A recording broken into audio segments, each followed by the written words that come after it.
Hey guys, so welcome to another episode of the Nick Charlet Show, where we're going to deconstruct basically what some of the leaders are doing out there with regards to different industries, different industry leaders, basically some of the tactics and strategies that they implement, and trying to see how you could implement those for yourself. And today you're in for a real treat.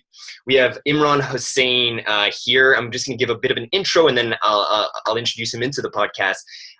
But yeah, so Imran Hossain, I met him actually again. He was a Boston University student, so a theme, BU is well represented. But yeah, the reason why I wanted to really get him on the podcast, I think Imran is again one of these people that really, for me, encapsulates this notion of relentlessness, this notion of setting out a mission and going after it, no matter what, no matter how you're feeling, and no matter, and there'll be loads of examples that come up.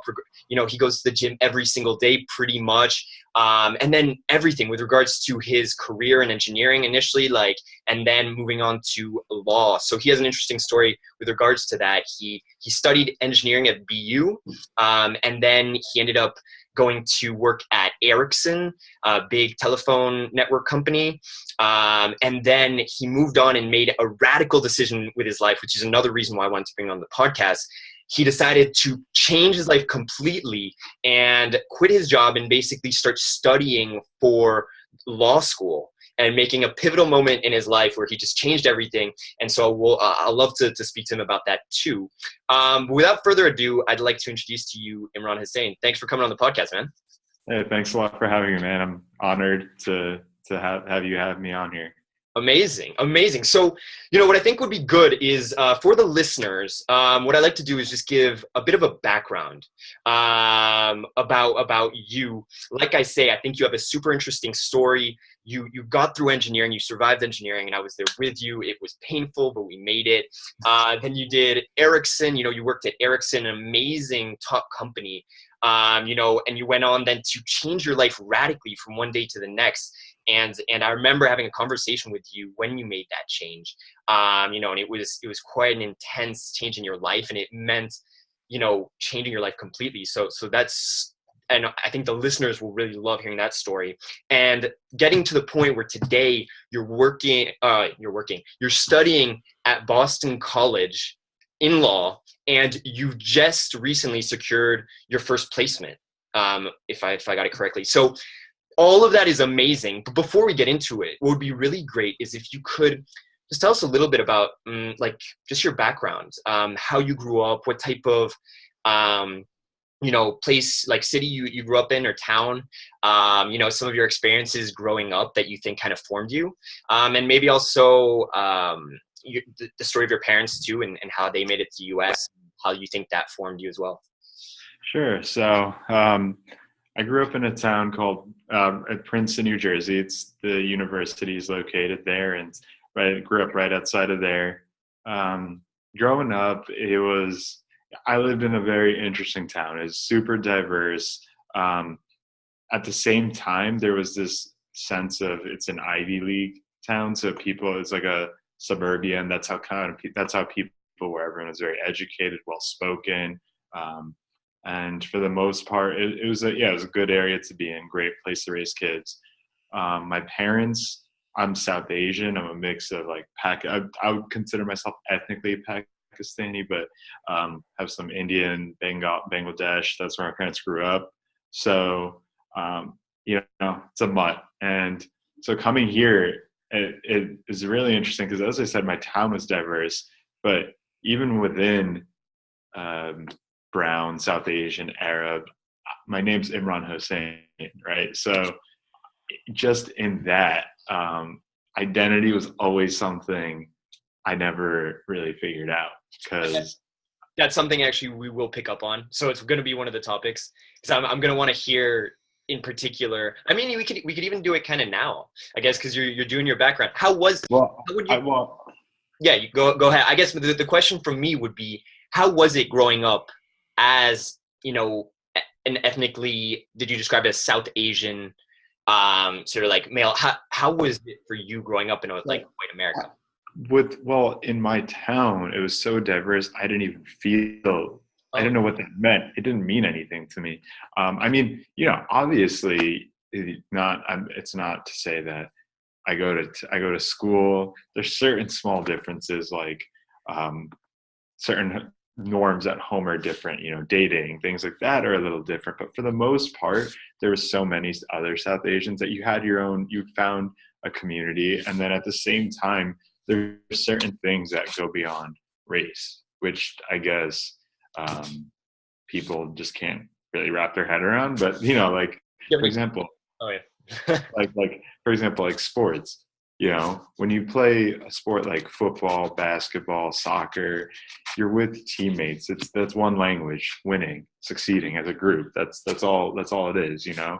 And you don't when you. That's why I love it so much, because when you play, all that stuff gets thrown out the window, and it's all about each other, right? So growing up, I never really thought of it too much, but I think for me, I was very overweight at a point in my life. Yeah. I was an awful student, and given the strict norms of a South Asian kid, um, there's a lot of pressure to do well academically, and basically, you had people. And the other thing about South Asian culture is it's very direct. There's no sugarcoating of anything. So if you're overweight, you'll know you're overweight. If you're a bad student, you'll know you're a bad student. And one time, as a kid, there was a kid who was getting bullied, and the mother thought I was the one doing it. And so I called her son on the phone, and she says to me, she's like, "You're calling my son fat, and you're calling him hefty, and you're the one who's fat. You're the one who's this. Like, you should look at it in the mirror." And I was thinking in my head, like, why is she doing that to me? So growing up with that, it was different. It was I would say that defined my childhood, just sort of that struggle. But despite that, one of my best friends, he asked me, he was just like, what's weird about you? I always thought that you were gonna be, you thought you were gonna be the top. And he was just like, but like, I don't know what made you think that. Like, you weren't a good student, you're overweight, like things like that. And it's just like, I don't know, I always expected the best out of myself. And even when I was in dreams, I would never imagine myself as this overweight kid. I would see myself for what I wanted to be.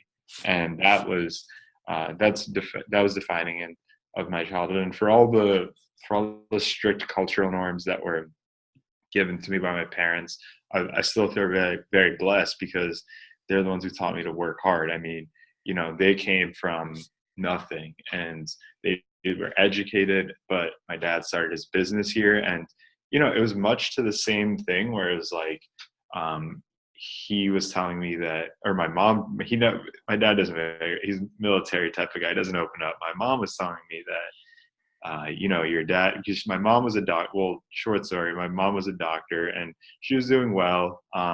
But she didn't know, like, yeah, she was doing pretty well in this area. Was in Princeton area, people are very nice and open, so business was never an issue for her. But my dad he was a state engineer, and he was doing okay, but my dad has high aspirations. He told me a story one time. He wanted him to Canada. He was just like, people don't know that there's no there's no well, or there's no dam between New York and Canada. I'm going to build a dam there. That's what I'm going to do. He goes there, and he's just like, oh my God, there's Niagara Falls. So my dad's always been ambitious, and he was just like, I think the job he was working, he didn't feel fulfilled. So he's like, I got to start something. And my dad, my mom, my grandpa, his own dad told him, he was like, look, your wife's a doctor. You're doing okay as a civil engineer. Um, why would you put your family through so much risk? Your last name's Hossain. Your English isn't that good. You have such a hot temper. You won't be a good businessman. And everyone's saying that to him, maybe besides my mom. And it's like, okay, well, odds are against you, right? So what do you do? And at that point, you just got to believe in your mission and believe in the person you are. And you have to have friends who, I guess, also buy into that to motivate you. And Yeah. I think that's where I get that from, that same genetic code. It's in me. And so I would say that's where that's kind of where my mentality comes from. It's just that we're gonna succeed at all costs. And it's not to say that you take a blind risk. You don't take blind risks, but once you've accepted there's a risk of failure, that can't that mentality, like that fear of failure, isn't going to stop you from achieving what you want. I, It's I love that, and I think I love that because it resonates with me. Also, I don't know if I sent you this YouTube video. I've sent you a lot of videos through motivational stuff like throughout the years, but there was one specifically about Will Smith, and he basically told his story, and he was like, from the youngest age, every time there was something that scared me, whenever the fear built up, I would attack that and I would go into it.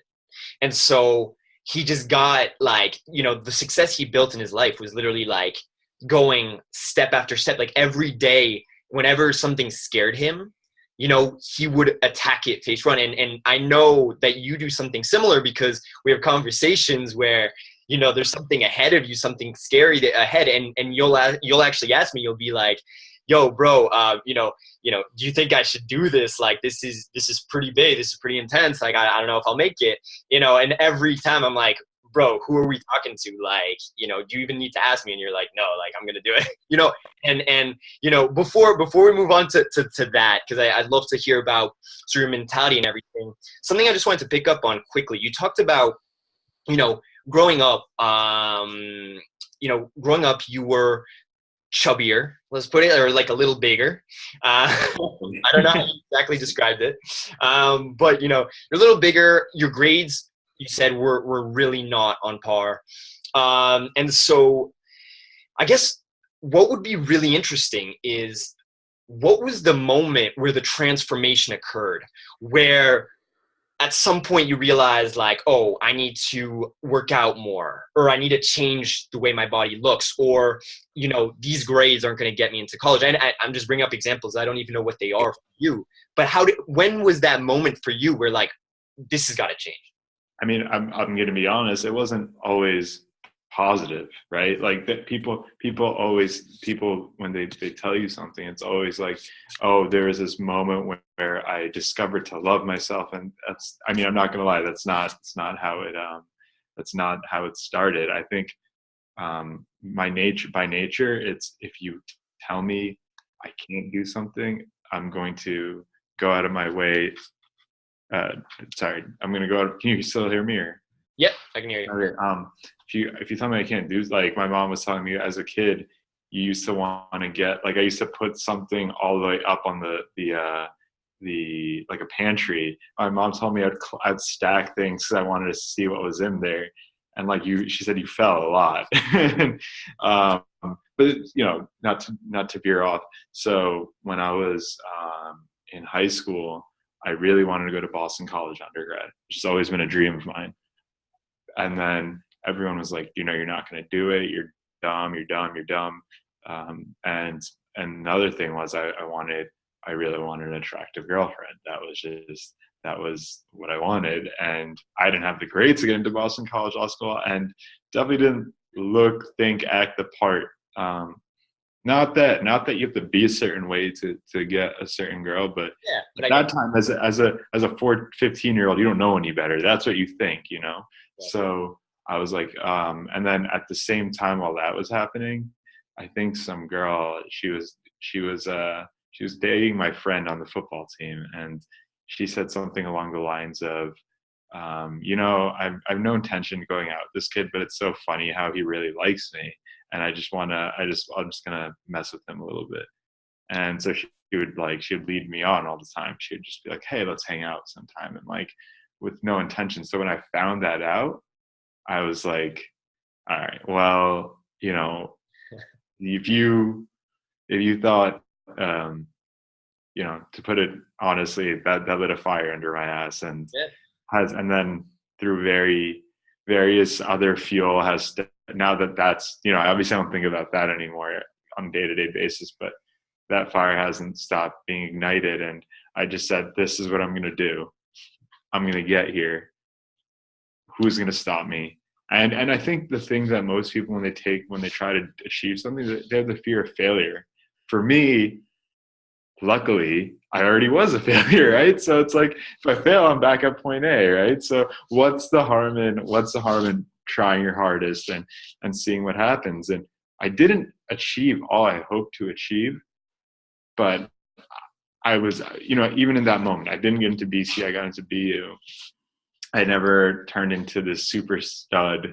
But I'm happy with the way I look. So, and the way my body looks. So again, uh, to me, it's all about the process, enjoying the challenge of waking up every day, of forming a new habit of being like, you sort of have, the way I thought about it is you have to take every day as a challenge. You have to enjoy the process. If you can't positively frame the process, you won't achieve it, because then every day is going to be torture, and at a certain point you're going to burn out. To me, waking up at 7 a.m., that's what I look forward to every day. And it's going to the gym and really getting that pump. And when I'm in the gym, I imagine myself like my favorite athlete leading my team down to a victory, because I run for like 2-3 miles within a certain time span, and I always kind of frame it after like the first mile or so. I'm just like, all right, now you're in the fourth quarter and you got to lead your team back. And as crazy as it sounds, I love that. I love that so much. That's why actually I got you on the podcast, because a lot of what I wanted to talk about today was specifically mindset. So, you just talked about, and by the way, for the listeners, this is a strategy right here. So envisioning, visualizing, like setting things out, and you were talking about positively framing, Imran, like, creating that positive vision. So does that apply to so you just described it for the gym, and do you bring that type of tactic strategy with you sort of across your life? Does it happen for your studying law, when you are, going to speak to a cute girl, or, do you bring that with you? Yeah. So what I was going to say was, the thing I struggled with is, and a lot of people do, and they don't acknowledge it, they don't dig deep and really understand it, is that it's all dark energy. It's what happened in the past, how I felt wronged by someone. So I just, one last thing about the gym is, if I ever see an attractive girl in the gym, and I'll when I'm like running or doing something, I feel like giving up, I automatically look back, and I look back at something that happened in the past, and I'm like, not again. And then I push myself. But then I think the distinction and the thing that's important, or for example, when I was studying in school, doing the LSAT, all these people who said I was a bad student, I was dumb, I was incompetent, I think about them. And I think, of all the people, when I said I'm going to switch to law school, and I think like, all right, no, you're going to do this. But then I think the important thing is that, which I think throughout my life, I've always been someone who's very supportive of my friends, supportive of people. So when people didn't reciprocate that, I felt very offended, and it hurt. And I think when I finally started to do things and accomplish some of the goals I'd set, I built this anger towards people that like kind of like, screw you, you didn't believe in me, like I hate you, but I think that's the difference. That's what I've worked very hard on, is basically saying they didn't know any better. This is what they've been conditioned to think. Don't blame them. That's the environment, right? So use it to motivate you, but let go of it. As soon as you're done accomplishing what you need to accomplish, let go of it, because they're not bad people. They're not. I promise you. That's like some of my best friends have talked to me and basically been like, yeah, I think this guy's going to beat you, and he's probably better than you. And that's fine. Like, you have to understand, not everyone's going to think like you. Not everyone's going to have the same idealistic mindset. And so, like I said, I use that energy to be like, okay, I'm going to accomplish this task. I'm going to be different than what everyone says. And I always think another thing that motivates me is, there's some kid like me who probably had low self-esteem when they were young, who society counted out, and they probably want to succeed. And I would love to be that person, to show them that, look, you can achieve whatever you want to if you put your mind to it. That being said, don't let the power of don't let, because obviously naturally you want to enjoy what you do naturally, right? Like you want to go to your job, you want to go and your profession, enjoying your profession, Yeah. right? But there's always days that when you need to get that extra hour or two done, and it's tough because you have all these things to deal with, you don't have the energy. That's when that sort of that feeling wronged by society kicks in, or I'm just like, no, you're doing it. But then, like I said, the thing that you have to realize is it's not, huh? Enjoying the process. Yeah, Like yeah. most of But the time then, enjoying the process. And then, because also something I just wanted to bring up is, and it's specifically related to this topic, is like, I felt like there was a transition where you moved from, because I know you pretty well, and we talk, relatively often. And I know there was a time where you were really driven by that side, like people who've done you wrong in the past and things like that. But then I feel like you nearly had a transition point where, and it's sort of what you talked about here. It's like, you got to a point where you used kind of the negative feedback or the rejections or whatever it was to your advantage, but then you did let go and you moved to like a lighter place, a place where you enjoy the process more, where you enjoy everything else more. And I think a lot more people have gravitated towards you as a result of that. that's exactly right. At a certain point, I realized that it's not mentally healthy. It's not good. You're not being a good person to the people around you. If, like, for example, it's about separating your persona and knowing. So I think a common fallacy that society has taught us via people like Steve Jobs, is that you have to constantly be Steve Jobs the entire time. And I have all the respect for Steve Jobs. What he did is incredible. There's a lot to be learned from him. Mm-hmm. But he was a guy who was always the CEO of Apple, always the founder of Apple. It didn't matter if he was talking to his wife. He wasn't Steve to his wife. He was CEO of Apple. That's what it seemed like from the movie I watched and everything. And society is almost conditioned us to think unless you're like that, you're not going to achieve your goal. But on the other hand, you have a guy like Bill Gates, you have a guy like Michael Bloomberg, who, from what I've read about them, they seem like they're able to separate. Like they're like, okay, I founded Microsoft, but now Bill Gates, all he does is he helps charity out with his wife, and I doubt when he's with Mrs. Melinda Gates, he considers himself the CEO of well, honestly the most revolutionary company in my opinion. And so that's what that separation is, being like when he's at work, when he's doing things as CEO of Microsoft, when he drops that hat, almost that facade, that persona, and now he's a husband and a father. And I think that's the distinction is, oh, okay, I was pursuing law from 9 to 9 today, but now at 9:30, when I go home and I talk to my friends, I'm no longer tensed up from the people who doubted me. Now I'm just a friend. I'm Imran. I'm not that person anymore, And that's why. No, I like that. So I love that point that you're bringing up, just because you and I have discussed this multiple times, because we talk about, well, as a coach, I guess for me, working with my clients too, it's like, how do you live the best life possible? And also, how do you do that given that everyone places different sets of priorities and needs on different parts of life? Some people want to be around their friends most of the time. Some people want to go out and create businesses. Some people want to go and be the best lawyer out there. Some people want to be the top NBA player, Kobe Bryant or whatever, and the question then becomes like, what is sort of the best strategy to live it? But I guess with regards to what you just said, I just want to highlight another tactic, which is like, turn up 100% or this is what I'm paraphrasing. This is not your exact words, but kind of like turn up 100% for whatever you're doing.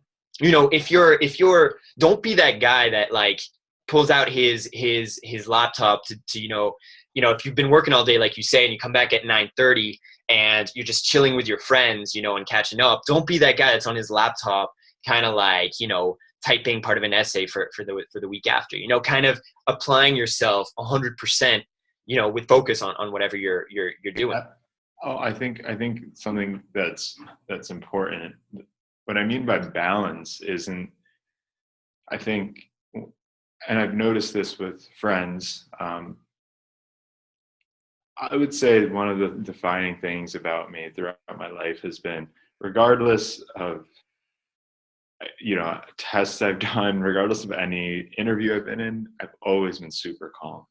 And I know it was weird because I was in a calm person before. Like I was never like people just started me as erratic if I had to guess. But now I'd say my demeanor is relaxed but throughout my life consistently, when I've been in an exam, I've been in anything, I've always kept my nerve. And I realized it's so the people who I notice when people tend to lose their nerves a little bit, it's because they start thinking too much into the future. They start thinking, so they think, okay, if I take this test and I can't, I don't do well, I probably won't get hired by a good law firm. If I don't get hired by a good law firm, I'm not going to be able to pay off my debt. If I can't pay off my debt, I'm going to have to live this life, blah, blah, blah. You just thought about 40 years based off 1 hour. You're like, and that's it's something I'll quickly bring up. Do people do the reverse of that? Do they go down the path of success? Like what you just did, like what you just talked about, like that thing where people like they look at events as they could happen.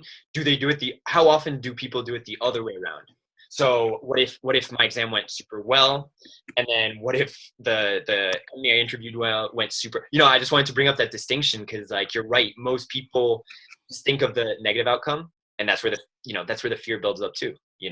I was gonna say I mean, and a lot of people do that. They end up doing well on that exam, whatever. But I think it's there's two things. At some point, it's gonna get to a point where an exam, it's not an exam. It's gonna be, you have a case going on. Your wife, her husband are pregnant. You have all these things, and it's no longer just this small thing. So I think the way I look at it now is if I go into an exam.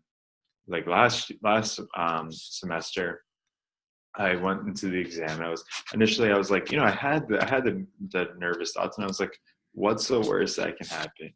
You don't get the grades you want. You might not get the job. And then I thought, okay, even if that happens, what's gonna happen? I might not get the job I want, but I'll get the job I want. So that's where my line cut off, right? And that's exactly kind of what happened. I didn't get the grades I wanted, but I still got the job I wanted. And I think that it's one of those things where it's you have to realize that there's these systems and structures put into place, like exams. The employers look at your GPA. That's true. That's real. It's going to happen, regardless of how much you might hate it, how much you disagree with it. That's not the only way. And it goes back to, and you're a pretty good example of that, or? And what I was going to say was, if they said maybe I think 5% of people, first year law students, get paid in summer internships. From BC law, maybe even like 5%, and then amongst that, it's like only a small percentage with the grades I got. I don't think anyone with the grades I got would get it, right? But and I didn't do that bad. I probably just did okay. But it's very hard, even if you go to an elite university, to get a job after first summer. But I thought, okay, well, now that the exams are over, like I didn't even wait to get the result. I didn't know. I thought I could have done well. I thought I did all right, but I didn't wait. I thought, okay, these deadlines are actually fast approaching. I don't have a month or two. And I know in a month or two, I'm gonna have to go back to school and start to take care of that again. So I have these 10, 15 days to send out these applications, to make phone calls, to do things, to find out what opportunities there are that other people didn't see. And I applied to maybe 20, 25 places during my winter break. I didn't take a break, and two of them kind of got back, and two of them got back to me out of the 25, and then one ended up turning into something. But A quick question. Of your peers, how many do you think applied to 25 companies or so? Or 20 companies? by that point, probably firms, probably just me. And I think that's sort of the distinction. It's one of my favorite athletes, Kobe. He said, "You can always do what's average and be normal, but I'm not in to do this. I'm not in this to do what's normal." So by the same token, yeah, normally after an exam, you're tired. After grueling first year exams, you're tired. You don't want to do anything. You don't want to think about law, but it's like okay, then you don't want to do that. Then you're gonna fit in the normal path. Then you will have to rely on your grades, and the grades will be the most important thing, right? Then that's true. If you want to take the normal path is that the highest grades will get the best jobs, right? But if you want to be different and say, I'm not, and this is not to say that you should absolutely give 100% for grades, because that's an indication of how hard you worked, right? It could be an indication of how hard you worked. So you want to give your best in everything you can. Just know that that's not the only way to achieve something. You can have some. That's a great point. I need to cut you off because you're onto something huge, and I think the whole audience would benefit just hearing this. Like, so I mean, one of the things was, like, when you were applying to law school, right? You didn't necessarily have the best grades, right? You'd done engineering, it was a struggle, and you didn't necessarily have the best grades, right? But here we are, talking 3 years later. You're at BC Law. Not only are you at BC Law, you've secured your placement to work. Is it in New York for a company over there? No, DC. In DC, to work over there. And so I guess my point being, like, what was some of that mental chatter then, or like how did you convince yourself that despite your grades and despite not necessarily having the best requisites, what were some of the things that you used, like, in terms of your mindset to actually fathom the opportunity to study at a place like BC Law? So I do idolize people, and it's just who I am. Okay. So one of my favorite athlete, Tom Brady, he was he started playing football in his freshman year of high school, which is, and I think he started playing quarterback in his sophomore year of high school, which is just so late. It's not even funny to start a sport. Like, you played soccer and you're one of the best soccer players I've seen, and you said, age 5, yeah. And you know how hard it is to play, let's say in the Premier League, like how good you have to be in. And let's say you started at age 15, 16. Wouldn't happen. Well, actually, that's what I mean. Yeah. And so, but like some of the things you do, like the nuances of, like, when you do a body fake, that's out of years. Like, the things that I learned when I played when I was 17, 18 is I learned how to position myself while the intellectual things, right? Like, those are the things I learned. I couldn't do the physical things. So similarly, he started when he was late, and he just worked really hard, but and as they said, when he was in college, the entire school hated him because there was another guy who they liked more, and they wanted the other guy to play. And there was times where he said he was embarrassed because after a game, people were signing autographs and no one wanted to sign his, and they actually told him to leave because they wanted the other player to get his autograph. And when when he went from college to the pros, they said there's 576 quarterbacks we evaluated. He is the 576th worst I've ever seen. Like, he is bad. And he said, okay, and he just worked hard, and he had another skill set that you can't measure, or we haven't started to measure it yet. And so he used that, and he was good enough to get on a team. And then slowly he started working on the tangible skill sets like arm strength and this and that. But then that skill set, he's so good at reading a defense, like reading a team and saying, this is how they're going to be. I know how to shift my team to put them in a position to succeed. That's not something that you can quantify on paper very easily, you know? So, and so when I saw him, I was like, wow, this guy who was a good college, like a above average college athlete, is now the best in the history of the sport. How did that happen? And there was another guy concurrently who was touted as the best and who was supposed to be the best, and he came into the NFL and he was one of the best. But the guy, Brady, won out in the end. And I just think that, yeah, there's that way to do it. You know, he was the typical route. Typical. His dad was a football player. His brothers are football players. You're talking about the other guy. Yeah. The other guy, Peyton Manning. Everyone was a football player. He was born and bred to be a football player. He was first pick, everything, you know. And he had a great career, and that's certainly one way to do it. I agree with you.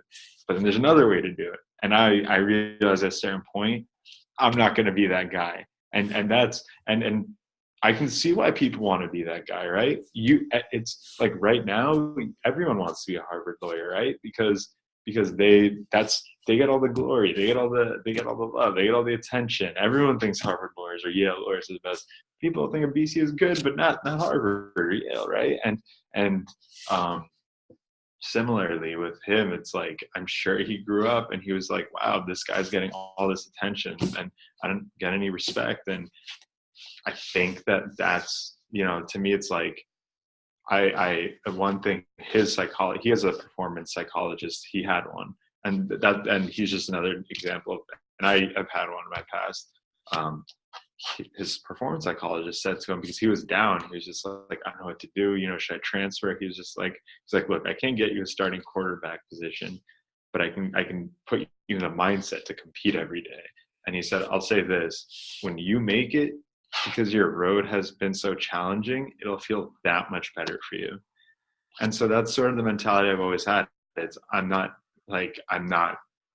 you know, I'm not going to be or I could be in certain regards, but that hand I've been dealt is that I'm not the Harvard law or the number one pick, or, you know, the best statistics, but I have something inside of me that pushes me every day that you can't buy. You know, you can't look at it, and you can't look at Imran Hossain and look at his heart and tell anyone what's happening. So that's what I knew. I've accepted from a long time ago that the qualities I have are going to come out later, and they're starting to come out. You know, like the qualities that are going to make me successful, they're not something that can be quantified. It's something that we haven't as humans, we haven't measured it yet, and I think that it's starting to come out. And yeah, no, that's amazing. I love so much of that. It's bringing up so many ideas. The reason I'm sometimes cutting you off is just because the time is moving, and your story is so interesting. There's so much value to it that I just want to get through as much. That way the listeners can also hear, you know, all the facets of it. And you know, I love that. And I just want to highlight another strategy or tactic before we move on. And it's the one you just mentioned. You know, how are you going to let your experiences define you? Are you going to let the fact that you're a little behind right now and you're going through a different struggle, and maybe it's a bit more of a struggle to get to where you want to go? How do you define that? Do you let that boost you and push you to overdo yourself and to achieve amazing things?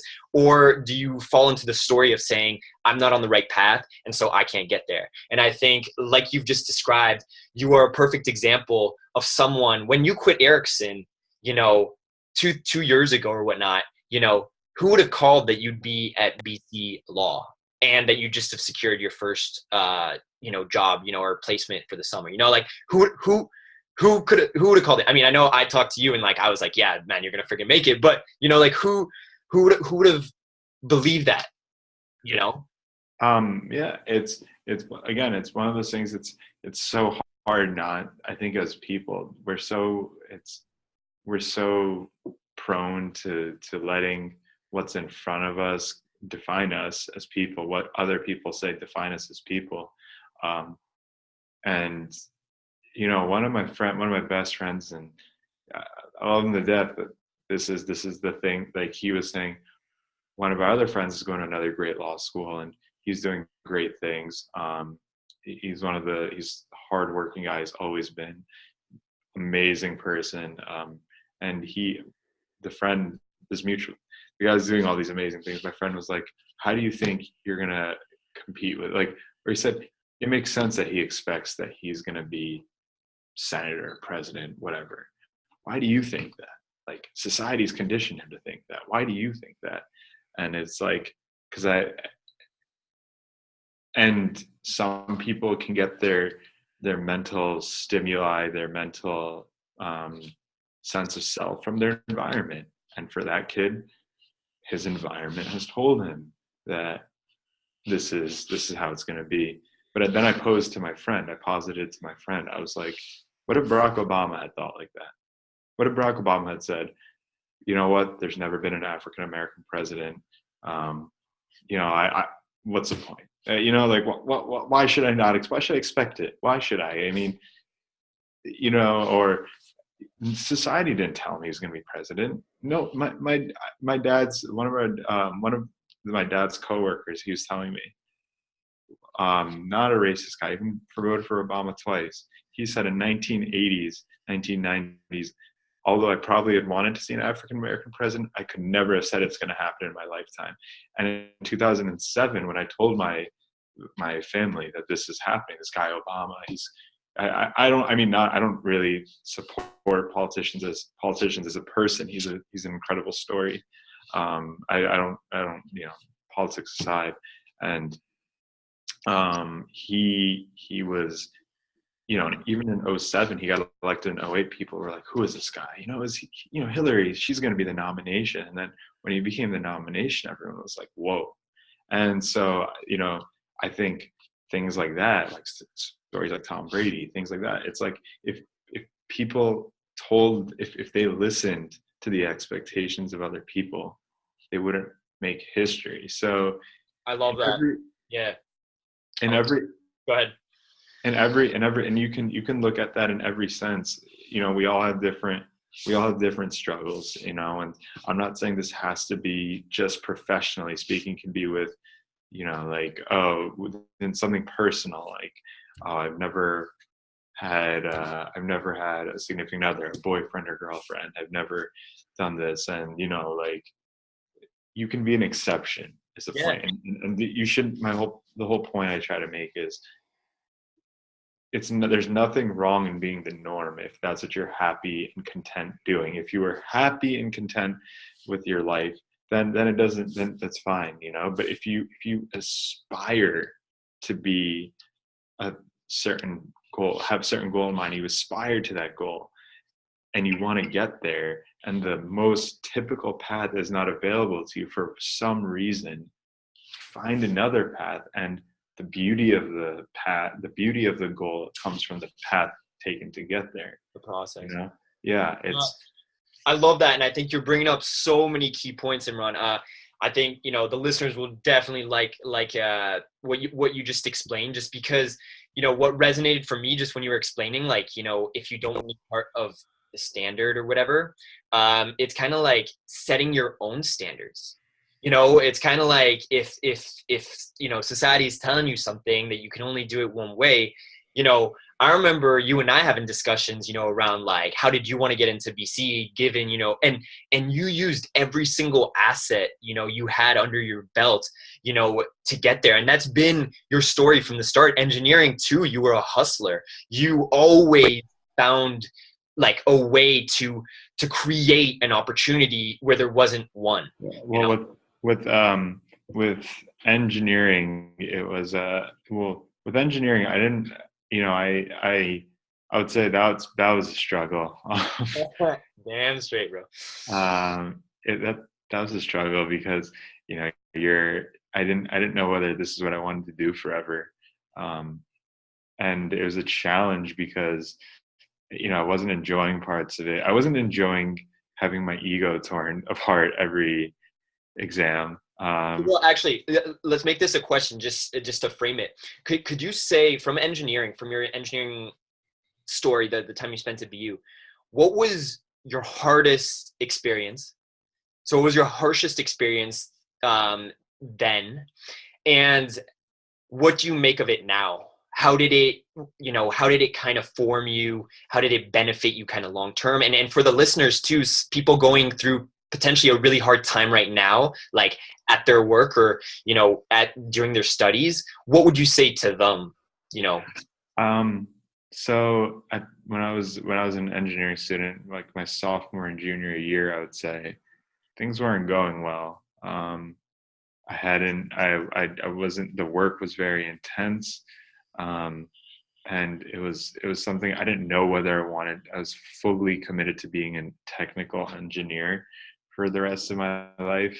I had personal things going on, and it just felt like it was all compiling and just nonstop. And I couldn't, like, I felt like I'd lost all control over my life. Nothing was making me happy to do it. And at a certain point, I think, I mean, it was never just like a one step thing, right? It's gradual. And I think, I realized, look, work your hardest, forget about everything else, forget about it all.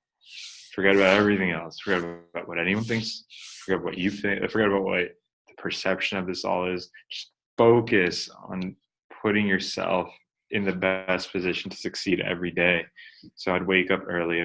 I'd go to the gym and shoot basketball for, I would say, like 30 minutes, um, and I really worked hard at doing things to pull my GPA up, and I eventually did that, and I got this opportunity at Ericsson, and going from that, I think for law school, for those of you who don't know, it's your GPA and your LSAT score. Those are the two metrics law schools look at, and I thought, okay, that's my GPA and LSAT. My LSAT was okay. It was probably a little bit below the median at Boston College Law.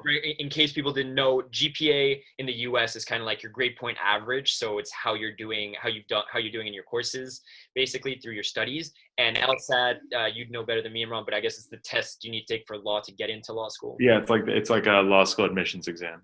Okay, cool. And so I got, those are the two metrics, and I was a little below the median for the law school exam score, and for GPA, I was well below the median for Boston College. But for my major, I was probably average, if I had to guess.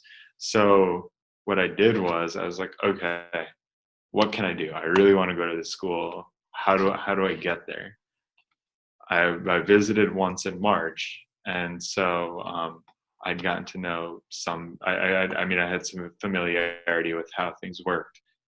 Then in August, I looked.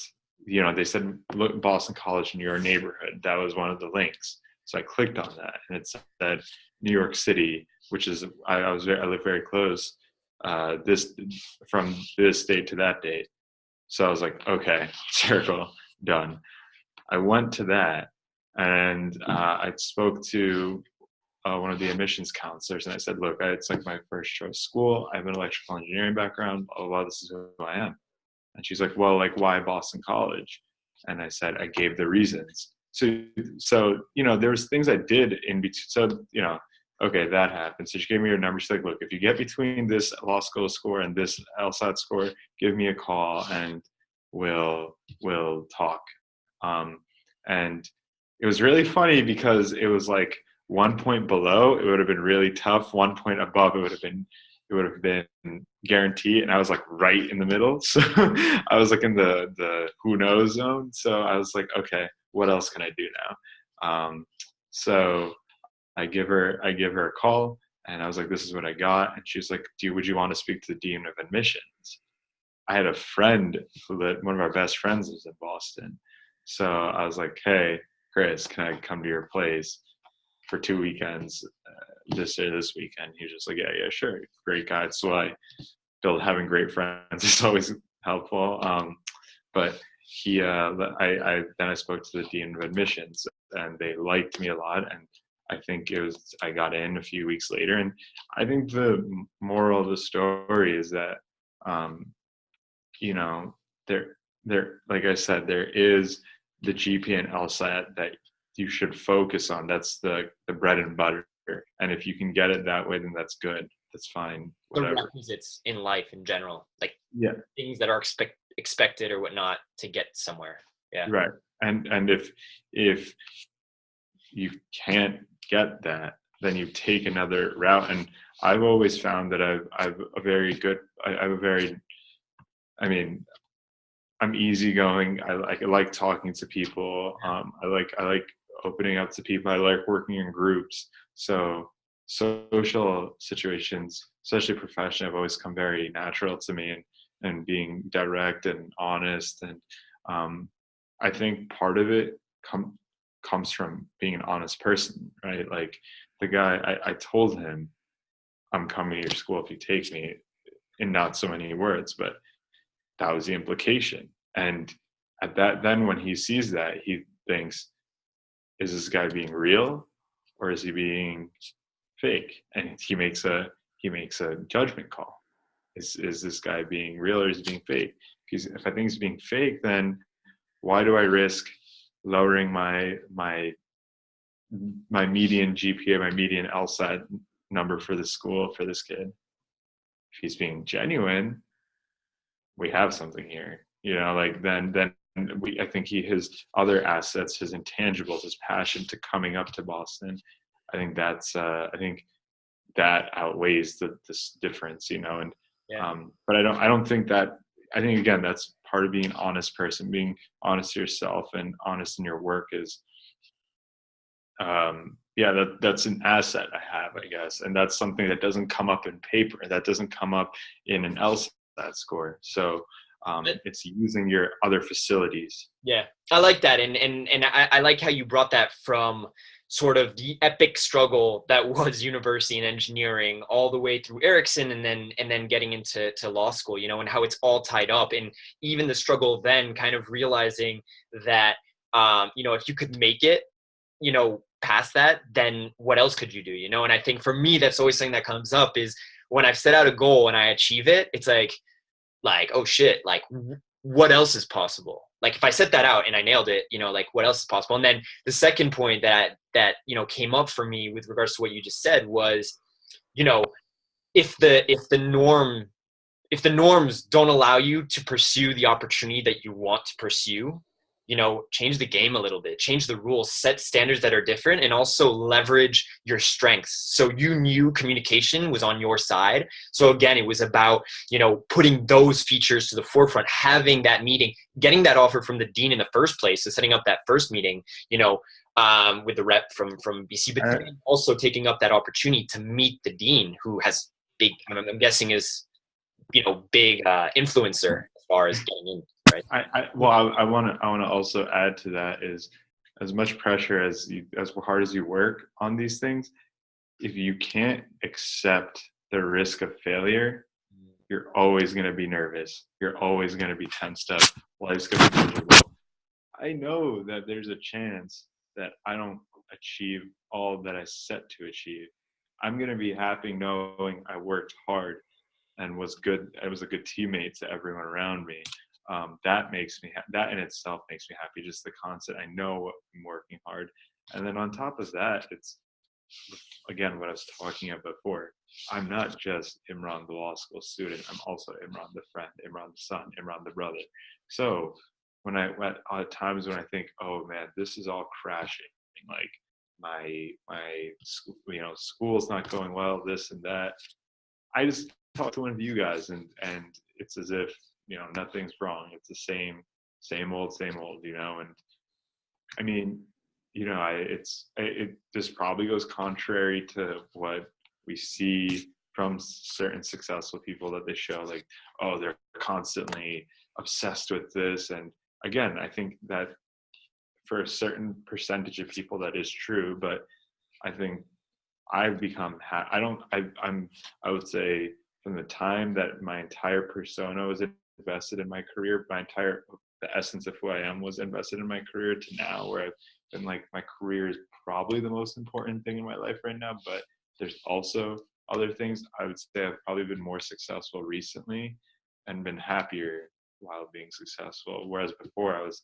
angry because when things didn't, I was always stressed. I was always reacting very negatively. And it's one of those things where it's once you relax and you're able to detach from it, people just end up liking you more and want to be around you more, because they're just like, people have their own stuff they want to deal with, and if you admit positivity, you tend to get it back. So Yeah, that's such a great point. I'm just realizing the time, just because like I easily have like an hour or more of content, but I think there's probably one more question left in this one. But yeah, I just wanted to bring up that last point that you just talked about, where in the past it was kind of like the drive was kind of the anger, whereas I've definitely noticed today a switch for you to more collected, calm, composure. Doesn't mean you're not hustling hard and working your ass off and getting the results, but it's about also having a state of mind that's more positive, that's more. And also you talked about self-love kind of jokingly at the start of the session, but I think you've gotten to a place where you're more comfortable with who you are too, and that enables you to also come from a better place, as opposed to in the past maybe that not necessarily being the case. But I guess that brings us to the final question. Before we hit that final question, Imran, I just wanted to take a quick second and really, I mean, you're one of my best friends, so there's that. But more than that, just in general, what you're doing with your life. We didn't even have time to cover the other stuff that you do, but you've been doing volunteering, you've been helping out like for different causes, things like that never even came up during the podcast. You've been helping out like students during your law degree, and you're studying a bunch. It would be a lot easier probably just to go to your room and study, but you're that person that opens up for people. So I guess I just really want to acknowledge you for the person that you are, the people that you inspire every day, because I think you inspire more people than you might think. And just I respect you also for jumping into those fears, like Will Smith says, and being that person that looks fear in the eyes and then turns into it, and that thereby allowing others to see it makes it possible for them. So just really wanted to acknowledge you. thank you. Awesome. So that takes us to our final question. There's so many good ones that we could end this with, but I guess what I'll say is I think everyone's gotten a good notion of like who you are, the type of person you are, the struggles you've been through the podcast. And so what I'd like to leave them with is, so for the listeners, if you had, you're 25 now, right? Yeah. So with your 25 years of experience, and the experiences you've had so far, which are many, what piece of self-development, wisdom, if you had one piece of wisdom to impart on the world, if that were just the one thing you could say and it would kind of summarize your greatest like views and stuff, and I know it's a big question, or maybe you can even do 2 or 3, but what are those golden nuggets, the things that you would really love to inspire the audience with and also remind them about? Yeah. Well, set your own expectations. Yeah. Don't let anyone tell you what you can or can't do based on anything, based on who you are, I'm sorry, the light went out here. That doesn't matter. Can you see me still there? Yeah, a little bit. I mean, you can turn it. Do you know how to turn it back on? Yeah. Okay. Don't based on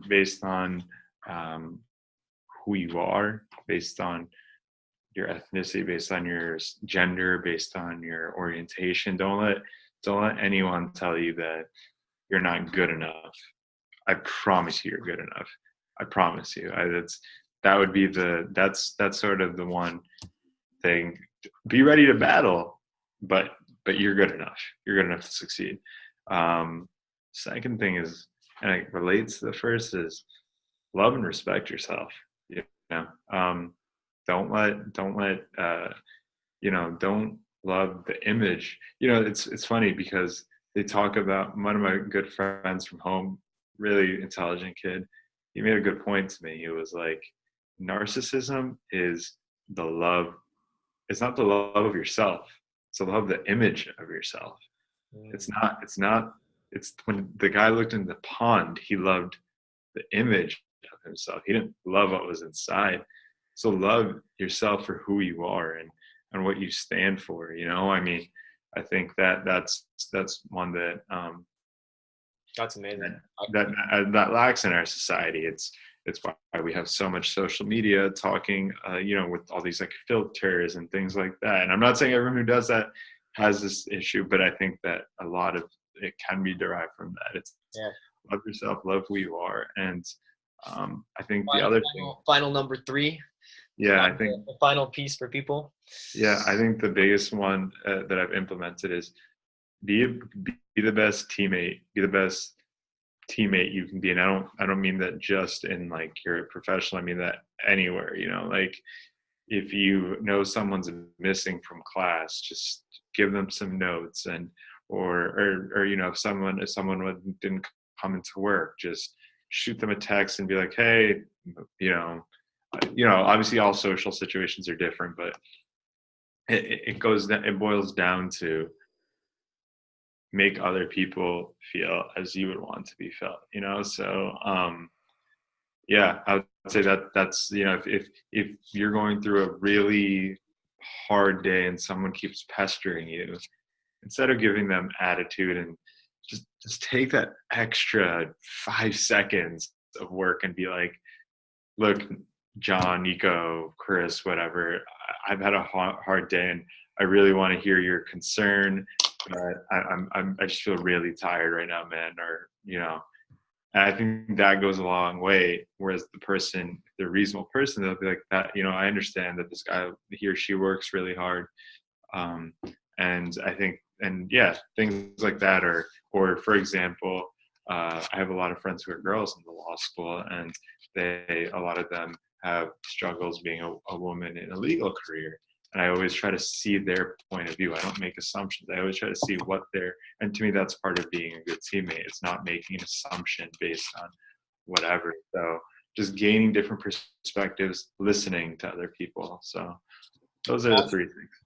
Awesome. I freaking love ending on that because that's so powerful again. So first one you mentioned was set your own standards. So don't let society and the norm of the past dictate what you can or cannot do. It's not up to society to decide that if you've committed otherwise, The second thing you talked about was love and respect yourself. And I personally, through my coaching journey, I've touched on that so much too. Like, just even a year ago, the self-love was not there for me, and I can relate to you, like you're saying a few years ago, where it wasn't there for you too. Like I really was not someone that, I did not love myself, and I don't think I did respect myself.